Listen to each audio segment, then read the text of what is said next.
Alright, I'm gonna try to make this video as quick as possible. Alright, so why I personally feel that the Xbox brand was dead since the second half of the 360 per se, and why the Xbox brand in general has been doomed for quite a long time, unfortunately. So I feel like many gamers felt like that it started to decline after like the second half of the 360. Now, people can debate that or have their personal opinion on it. And I heard people say, "Oh, well, it started to die down ever since Don Matrick started mentioning the Xbox One and the DRM," which I will get to that in a few.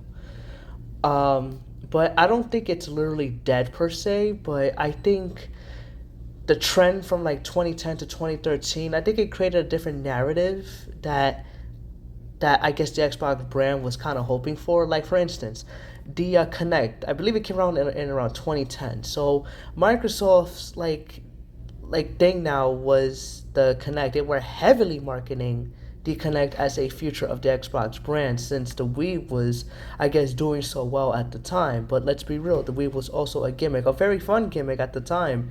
But then as time went on, like it wasn't doing the same. So I guess the Xbox brand was trying to do the same thing, but without the controller aspect of the Wii.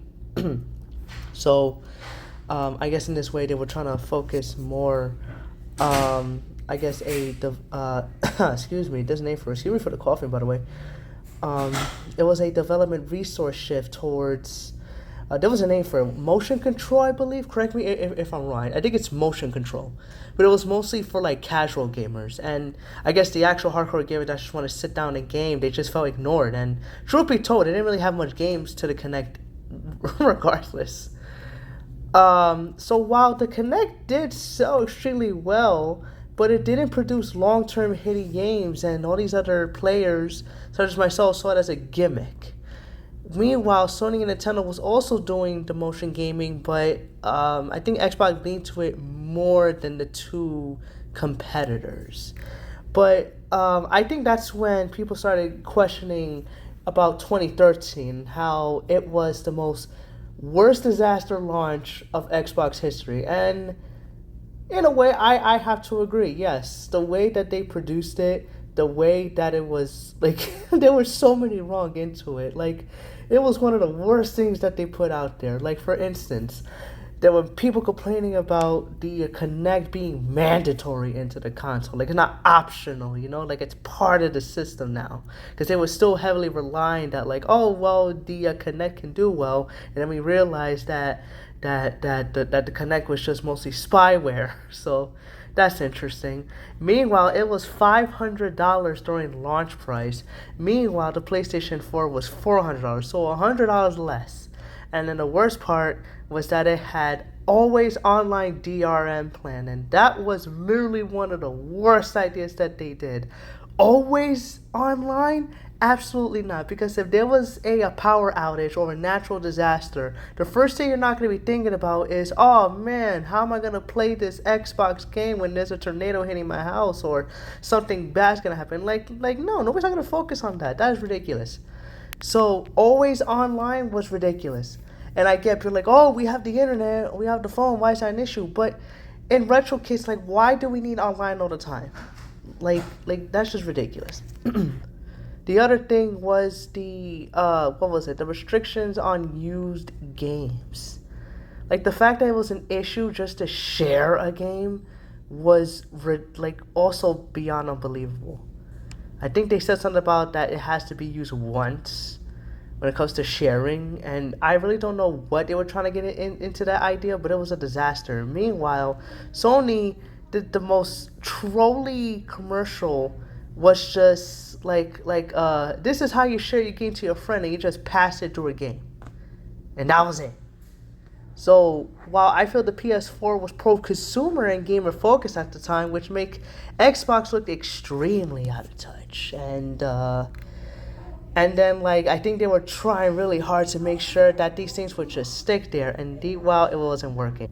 The other issue was the lack of exclusives, and it always felt like Halo, Gears, and Forza all the time. And then when they try to bring back the other games, such as oh my god, my stammer is terrible. The what was it, Crackdown? That waited like too long, and it was still incomplete. And then they started bringing new games, Sea of Thieves, which also didn't do well. It was just a disaster. And now we're getting to the point where like all these games, these so-called Xbox exclusives, are now on the PlayStation side, and now they literally have nothing.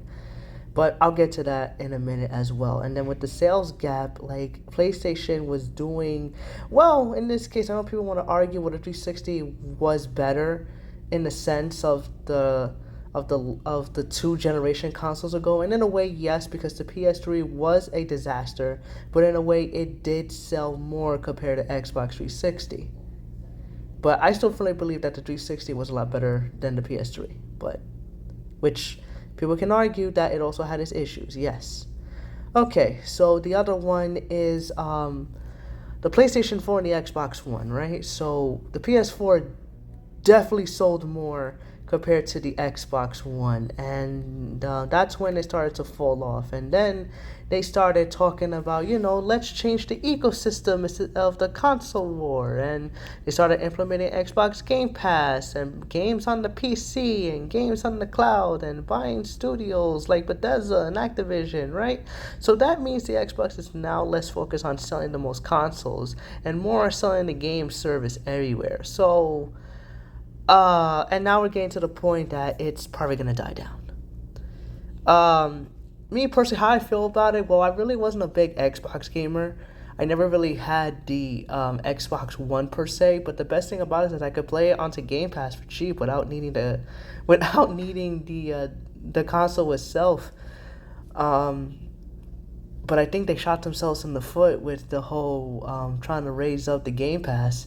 That's unfortunate. I know people might say, "Oh, well, you got Steam, this and that." Well, I mean, people just don't want to play on Steam, and that's fine. Me personally, I like Steam, so Steam's always been my bucket list, along with the PlayStation. But I'll talk about the PlayStation in another video because I need to heavily criticize on that.